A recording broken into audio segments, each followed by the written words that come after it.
జై తెలంగాణ. అందరికీ నమస్కారం. తెలంగాణ రాష్ట్ర ప్రభుత్వం పేదల పక్షాన లేదు, పెద్దల పక్షానే ఉందని పదే పదే నిరూపించుకుంటా ఉంది. ఈ మధ్య గవర్నమెంట్ అంతా కూడా స్మార్ట్ మీటర్లు పెట్టబోతున్నాం అనేటటువంటి అంశాన్ని హైలైట్ చేసి చెప్పేటటువంటి ప్రయత్నం చేస్తుంది. మొన్ననే సిఎండి గారు కూడా ప్రకటన చేయడం జరిగింది, మేము త్వరలో స్మార్ట్ మీటర్స్ పెడతామని చెప్పి. అట్లనే నెక్లెస్ రోడ్లో కూడా ఒక ఎగ్జిబిషన్ పెట్టిండ్రు, ఎట్లా స్మార్ట్ మీటర్స్ బాగుంటాయి ఏంది అని. అంటే పబ్లిక్ని ఒక మైండ్ వాష్ చేసే ప్రయత్నం చేస్తున్నారు. ఈ సందర్భంగా తెలంగాణ ప్రజలకు నేను ఒక 2-3 విషయాలు చెప్పాలనుకుంటున్నాను. ఆల్రెడీ మన తెలంగాణ రాష్ట్రంలో ఉన్నవన్నీ కూడా స్మార్ట్ మీటర్సే. ఇప్పుడు ముందు లెక్క ఎవరు కూడా పోయి పెన్ను పేపర్ పట్టుకొని రీడింగ్ రాసుకునే అవసరం లేదు. ఒక చిన్న మెషిన్ ఉంటుంది, దాన్ని తీసుకొని మీటర్ దగ్గరికి పోగానే ఆటోమేటిక్గా రీడింగ్ వస్తుంది. స్మార్ట్ మీటరే ఇప్పుడు కూడా ఉన్నది.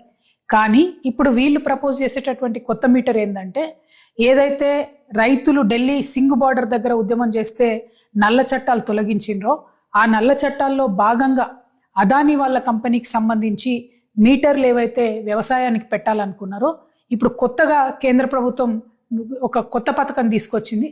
దాన్ని రాష్ట్ర ప్రభుత్వం సంతకం పెట్టి ఒప్పుకొని ఇవాళ కొత్త స్మార్ట్ మీటర్లు పెట్టాలనుకుంటుంది.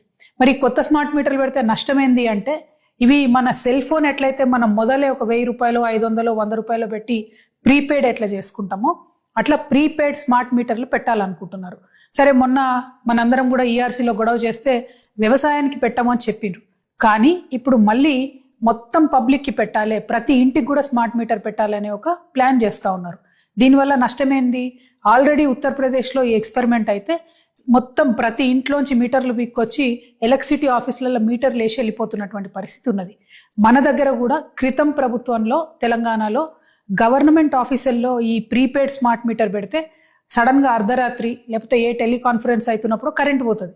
ఎందుకంటే 100 రూపాయలకు మీరు ఛార్జ్ చేస్తే 100 రూపాయల యూనిట్స్ కాగానే ఆ కరెంట్ ఆగిపోవడం అనేది జరుగుతుంది. సో ఇమాజిన్ చేయండి ఒక్కసారి, ఇవే మీటర్లు మన ఇళ్లల్లో పెడితే మరి గవర్నమెంట్ ఇస్తా అన్న ఫ్రీ సబ్సిడీ 200 యూనిట్ల పరిస్థితి ఏమవుతుంది? సెలూన్లకు ఇవ్వాల్సినటువంటి డబ్బులు ఇప్పటికే వీళ్ళు ఎగబెడుతున్నారు.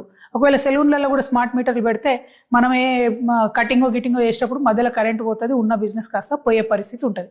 అంటే అల్టిమేట్గా కాంగ్రెస్ ప్రభుత్వం, రేవంత్ రెడ్డి గారి ప్రభుత్వం కేంద్ర ప్రభుత్వం ముందు మోకరిల్లి వాళ్ళు తీసుకొస్తున్నటువంటి తలాతోకలైనటువంటి పథకాలను, అదానీ గారి బిజినెస్ని ఎంకరేజ్ చేయడానికి మాత్రమే వీళ్ళు ఇక్కడ స్మార్ట్ మీటర్లు పెడతామని చెప్తున్నారు. ఉన్న స్మార్ట్ మీటర్లను సరిగ్గా వాడుకొని, ఉన్నటువంటి మొత్తం ఎలక్ట్రిసిటీ డిపార్ట్మెంట్ని ప్రాపర్గా వాడుకొని, ఆర్టిజన్లను రెగ్యులరైజ్ చేసి, కాంట్రాక్ట్ ఎంప్లాయీస్ని రెగ్యులరైజ్ చేసి, ముందు 24 గంటలు కరెంటు మంచిగా ఇచ్చే ప్రయత్నం చేయండి. హైదరాబాద్ మహానగరంలోనే ఎప్పుడంటే అప్పుడు కరెంట్ పోయే పరిస్థితి ఉంది. ముందు దాన్ని సరి చేసుకోండి, ఆ తర్వాత కొత్త కొత్త పథకాలు ఆలోచించండి. ఎంతసేపు ప్రజల జేబులకు కత్తరేద్దామనేటటువంటి ఆలోచన తప్పితే ఈ కాంగ్రెస్ ప్రభుత్వానికి ప్రజలకు మంచి చేద్దామనే ఆలోచన కనబడతలేదు. కాబట్టి తెలంగాణ రక్షణ సేన నుండి మేము ఈ కొత్త స్మార్ట్ మీటర్లు పెట్టేటటువంటి పథకాన్ని తీవ్రంగా వ్యతిరేకిస్తున్నాం. దీనివల్ల మీరు ఇస్తున్నటువంటి ఎస్సీ ఎస్టీలకు అట్లనే సెలూన్లకు సబ్సిడీ ఎత్తేయాలనేటటువంటి ఆలోచన చేస్తున్నట్టుగా కనబడుతుంది.